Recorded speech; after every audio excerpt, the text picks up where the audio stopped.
साहित्य निधि में आज सुनिए हिंदी साहित्य के स्तंभों में से एक लेखक श्री भगवती चरण वर्मा जी की लिखी हुई कहानी दो बांके। शायद ही कोई ऐसा अभागा हो जिसने लखनऊ का नाम न सुना हो, और युक्त प्रांत में ही नहीं बल्कि सारे हिंदुस्तान में। और मैं तो यहाँ तक कहने को तैयार हूँ कि सारी दुनिया में लखनऊ की शोहरत है। लखनऊ के सफ़ेदा आम, लखनऊ के खरबूजे, लखनऊ के रेवड़ियाँ, ये सब ऐसी चीज़ हैं जिन्हें लखनऊ से लौटते समय लोग सौगात के तौर पर साथ ले जाया करते हैं। लेकिन कुछ ऐसी भी चीज़ें हैं जो साथ नहीं ले जाई जा सकती, और उनमें लखनऊ की जिंदा दिली और लखनऊ की नफासत विशेष रूप से आती है। ये तो वो चीज़ें हैं जिन्हें देशी और परदेसी सभी जान सकते हैं, पर कुछ ऐसी भी चीज़ें हैं जिन्हें कुछ लखनऊ वाले तक नहीं जानते, और अगर परदेशियों को इसका पता लग जाए तो समझिए कि उन परदेशियों के भाग खुल गए। इन्हीं विशेष चीज़ों में आते हैं लखनऊ के बांके। बांके शब्द हिंदी का है या उर्दू का, ये विवादग्रस्त विषय हो सकता है, और हिंदी वालों का कहना है, इन हिंदी वालों में मैं भी हूँ, कि ये शब्द संस्कृत के बंकिम शब्द से निकला है। पर यह मानना पड़ेगा कि जहाँ बंकिम शब्द में कुछ गंभीरता है, कभी कभी कुछ तीखापन झलकने लगता है, वहीं बांके शब्द में एक अजीब बांकापन है। अगर जवान बांका तिरछा न हुआ तो आप निश्चय समझ लें कि उसकी जवानी की कोई सार्थकता नहीं। अगर चितवन बांकी नहीं तो आँख का फोड़ लेना अच्छा है। बांकी अदा और बांकी झांकी के बिना जिंदगी सूनी हो जाए। मेरे ख्याल से अगर दुनिया से बांका शब्द उठ जाए तो कुछ दिल चले लोग खुदकुशी करने पर आमादा हो जाएंगे, और इसलिए मैं तो यहाँ तक कहूँगा कि लखनऊ बांका शहर है, और इस बांके शहर में कुछ बांके रहते हैं जिनमें गज़ब का बांकपन है। यहाँ पर आप लोग शायद झल्ला कर ये पूछेंगे, मियाँ ये बांके क्या भला है, कहते क्यों नहीं? और मैं उत्तर दूंगा कि आप में सब्र नहीं। अगर उन बांकों की एक बांकी भूमिका नहीं हुई तो फिर कहानी किस प्रकार बांकी हो सकती है? हाँ, तो लखनऊ में रईस हैं, रंडियाँ हैं, और इन दोनों के साथ शोहदे भी हैं। बकौल लखनऊ वालों के ये शोहदे ऐसे वैसे नहीं हैं, ये लखनऊ की नाक हैं। लखनऊ की सारी बहादुरी के ये ठेकेदार हैं, और ये जान ले लेने तथा दे देने पर आमादा रहते हैं। अगर लखनऊ से शोहदे हटा दिए जाएं तो लोगों का ये कहना, अजी लखनऊ तो जनानों का शहर है, 16 आने सच्चा उतर जाए। जनाब, इन्हीं शोहदों के सरगनों को लखनऊ वाले बांके कहते हैं। शाम के वक्त तहमत पहने हुए और कसरती बदन पर जालीदार बनियान पहनकर उसके ऊपर बूटेदार चिकन का कुर्ता डाटे हुए जब ये निकलते हैं, तब लोग बाग बड़ी हसरत की निगाहों से उन्हें देखते हैं। उस वक्त इनके पट्टेदार बालों में करीब आधा पाव चमेली का तेल पड़ा रहता है, कान में इत्र की अनगिनती फुरहरियाँ खुसी रहती हैं, और एक बेले का गजरा गले में तथा एक हाथ की कलाई पर रहता है।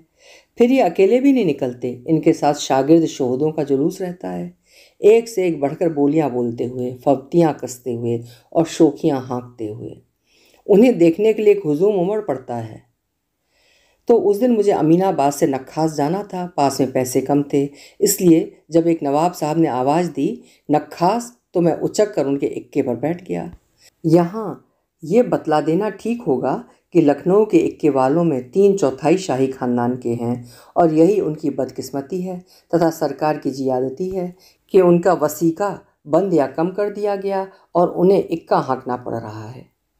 इक्का नक्खास की तरफ चला और मैंने मियाँ इक्के वाले से कहा, कहिए नवाब साहब, खाने पीने भर को तो पैदा कर लेते हैं? इस सवाल का पूछा जाना था कि नवाब साहब के उद्गारों के बांध का टूट पड़ना था। बड़े करुण स्वर में बोले, क्या बतलाऊं हुजूर, अपनी क्या हालत है, कह नहीं सकता। खुदा जो कुछ दिखलाएगा देखूंगा। एक दिन था जब हम लोग के बुजुर्ग हुकूमत करते थे, ऐशो आराम की ज़िंदगी बसर करते थे, लेकिन आज भूखों मरने की नौबत आ गई है। ओ हुजूर, अब पेशे में कुछ रह नहीं गया। पहले तो तांगे चले, जी को समझाया बुझाया, म्याँ अपनी अपनी किस्मत, मैं भी तांगा ले लूँगा, ये तो वक्त की बात है, मुझे भी फ़ायदा होगा। लेकिन क्या बतलाऊं हुजूर, हालत दिनों दिन बिगड़ती ही गई। अब देखिए मोटर पर मोटरें चल रही हैं, भला बतलाइए हुजूर, जो सुख इक्के की सवारी में है वो भला तांगे या मोटर में मिलने का है? तांगे में पलथी मार कर बैठ नहीं सकते, जाते उत्तर की तरफ हैं, मुंह दक्षिण की तरफ रहता है। अजी साहब, हिंदुओं में मुर्दा उल्टे सिर ले जाया जाता है, लेकिन तांगे में लोग जिंदा ही उल्टे सिर चलते हैं। और ज़रा गौर कीजिए, ये मोटरें शैतान की तरह चलती हैं, जहाँ जाती हैं वहाँ बला की धूल उड़ाती हैं कि इंसान अंधा हो जाए। मैं तो कहता हूँ कि बिना जानवर के अपने आप चलने वाली सवारी से दूर ही रहना चाहिए, उसमें शैतान का फेर है।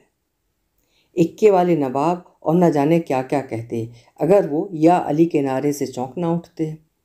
सामने क्या देखते हैं कि एक आलम उमड़ा पड़ रहा है। इक्का रकाबगंज के पुल के पास पहुंचकर रुक गया। एक अजीब समा था। रकाबगंज के पुल के दोनों तरफ करीब 15,000 की भीड़ थी, लेकिन पुल पर एक आदमी नहीं। पुल के एक किनारे करीब 25 शोहदे लाठी लिए हुए खड़े थे और दूसरी ओर भी उतने ही। लेकिन एक खास बात यह थी कि सड़क के बीचों बीच पुल के एक सिरे पर एक चारपाई रखी थी और दूसरी ओर दूसरी। बीच बीच में रुक रुक कर दोनों ओर से या अली के नारे लगते थे। मैंने इक्के वाले से पूछा, क्यों मियाँ, क्या मामला है? इक्के वाले ने एक तमाशबीन से पूछकर कहा, हुजूर, आज 2 बांकों में लड़ाई होने वाली है। उसी लड़ाई को देखने के लिए भीड़ इकट्ठी है। मैंने फिर पूछा, ऐसा क्यों? इक्के वाले ने जवाब दिया, हुजूर, पुल के इस पार के शोहदों का सरगना एक बांका है और उस पार के शोहदों का सरगना दूसरा बांका। कल इस पार के एक शोहदे से पुल के उस पार के दूसरे शोहदे का कुछ झगड़ा हो गया और उस झगड़े में कुछ मारपीट हो गई। लेकिन बाद में दोनों बांकों में इस फसाद पर कहासुनी हुई और उस कहासुनी में ही मैदान बंद कर दिया गया। चुप होकर मैं इधर उधर देखने लगा। एकाएक मैंने पूछा, लेकिन ये चारपाइयाँ क्यों लगाई गई हैं? अरे हुजूर, इन बांकों की लड़ाई कोई ऐसी वैसी थोड़ी होगी। इसमें खून बहेगा और लड़ाई तब तक ख़त्म ना होगी जब तक एक बांका ख़त्म ना हो जाए। आज तो एक आध लाश गिरेगी। ये चारपाइयाँ उन बांकों की लाश उठाने के लिए आई हैं। दोनों बांके अपने अपने बीबी बच्चों से रुखसत लेकर और करबला के लिए तैयार होकर आवेंगे। इसी समय दोनों ओर से या अली की एक बहुत बुलंद आवाज़ उठी। मैंने देखा कि पुल के दोनों तरफ हाथ में लाठी लिए हुए दोनों बांके आ गए। तमाशबीनों में एक सख्ता सा छा गया। सब लोग चुप हो गए। पुल के इस पार वाले बांके ने सड़क के दूसरे पार वाले बांके से कहा, उस्ताद। पुल के इस पार वाले बांके ने कहा, उस्ताद, आज खून हो जाएगा, खून। पुल के उस पार वाले बांके ने कहा, उस्ताद, आज लाशें गिर जाएंगी, लाशें। पुल के इस पार वाले बांके ने कहा, उस्ताद, आज कहर हो जाएगा, कहर। पुल के उस पार वाले बांके ने कहा, उस्ताद, आज कयामत बर्पा हो जाएगी, कयामत। चारों ओर एक गहरा सन्नाटा फैला था। लोगों के दिल धड़क रहे थे। भीड़ बढ़ती जा रही थी। पुल के इस पार वाले बांके ने लाठी का एक हाथ घुमाकर एक कदम बढ़ते हुए कहा, तो फिर उस्ताद होशियार। पुल के उस पार वाले बांके के शागिर्दों ने गगनभेदी स्वर में नारा लगाया, या अली। पुल के उस पार वाले बांके ने भी लाठी का एक हाथ घुमाकर एक कदम बढ़ाते हुए कहा, तो फिर उस्ताद संभलना। पुल के उस पार वाले बांके के शागिर्दों ने गगनभेदी स्वर में नारा लगाया, या अली। दोनों तरफ के दोनों बांके कदम ब कदम लाठी के हाथ दिखलाते हुए तथा एक दूसरे को ललकारते हुए आगे बढ़ रहे थे।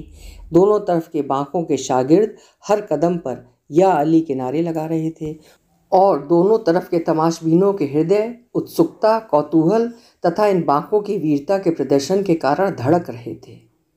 पुल के बीचों बीच एक दूसरे से 2 कदम की दूरी पर दोनों बांके रुके। दोनों ने एक दूसरे को थोड़ी देर गौर से देखा। फिर दोनों बांकों की लाठियां उठीं और दाहिने हाथ से बाएं हाथ में चली गईं। इस पार वाले बांके ने कहा, फिर उस्ताद। उस पार वाले बांके ने कहा, फिर उस्ताद। इस पार वाले बांके ने अपना हाथ आगे बढ़ाया और उस पार वाले बांके ने अपना हाथ बढ़ाया और दोनों के पंजे गुथ गए। दोनों बांकों के शागिर्दों ने नारा लगाया, या अली। पंजा टस से मस नहीं हो रहा है। 10 मिनट तमाशबीन सख्ते की हालत में खड़े रहे। इतने में इस पार वाले बांके ने कहा, उस्ताद, गजब के कस हैं। उस पार वाले बांके ने कहा, उस्ताद, भला का जोर है। इस पार वाले बांके ने कहा, उस्ताद, अभी तक मैंने समझा था कि मेरे जोड़ का लखनऊ में कोई दूसरा नहीं है। उस पार वाले बांके ने कहा, उस्ताद, आज मुझे अपनी जोड़ का आदमी मिला। इस पार वाले बांके ने कहा, उस्ताद, तबीयत नहीं होती है कि तुम्हारे जैसे बहादुर आदमी का खून करूं। उस पार वाले बांके ने कहा, उस्ताद, तबीयत नहीं होती कि तुम्हारे जैसे शेर दिल आदमी की लाश गिराऊं। थोड़ी देर के लिए दोनों मौन हो गए। पंजा गुथा हुआ, टस से मस नहीं हो रहा है। इस पार वाले बांके ने कहा, उस्ताद, झगड़ा किस बात का है? उस पार वाले बांके ने कहा, उस्ताद यही तो मैं भी नहीं समझ पा रहा हूँ। इस पार वाले बांके ने कहा, उस्ताद पुल के इस तरफ वाले हिस्से का मालिक मैं। उस पार वाले बांके ने कहा, उस्ताद पुल के इस तरफ वाले हिस्से का मालिक मैं। और दोनों ने एक साथ कहा, पुल की दूसरी तरफ से ना हमें कोई मतलब है और ना हमारे शागिर्दों को। दोनों के हाथ ढीले पड़े। दोनों ने एक दूसरे को सलाम किया और फिर दोनों घूम पड़े। छाती फुलाए हुए दोनों बांके अपने अपने शागिर्दों से आ मिले। बिजली की तरह ये खबर फैल गई कि दोनों बराबर की जोड़ छूटे और उनमें सुलह हो गई। इक्के वाले को पैसा देकर मैं वहाँ से पैदल ही लौट पड़ा, क्योंकि देर हो जाने के कारण नक्खास जाना बेकार था। इस पार वाला बांका अपने शागिर्दों से घिरा चल रहा था। शागिर्द कह रहे थे, उस्ताद इस वक्त बड़ी समझ से काम लिया, वरना आज लाशें गिर जाती। उस्ताद हम सबके सब अपनी जान दे देते, लेकिन उस्ताद गजब के कस हैं। इतने में बांके से किसी ने कहा, मुला स्वांग खूब करो। बांके ने देखा कि एक लंबा और तगड़ा देहाती जिसके हाथ में एक भारी सा लठ है, सामने खड़ा मुस्कुरा रहा है। उस वक्त बांके खून का घूंट पीकर रह गए। उन्होंने सोचा, एक बांका दूसरे बांके से ही लड़ सकता है, देहातियों से उलझना उसे शोभा नहीं देता। शागिर्द भी खून का घूंट पीकर रह गए। उन्होंने सोचा, भला उस्ताद की मौजूदगी में उन्हें हाथ उठाने का कोई हक भी है। अभी आप सुन रहे थे भगवती चरण वर्मा जी की लिखी हुई उनकी प्रसिद्ध कहानी दो बांके।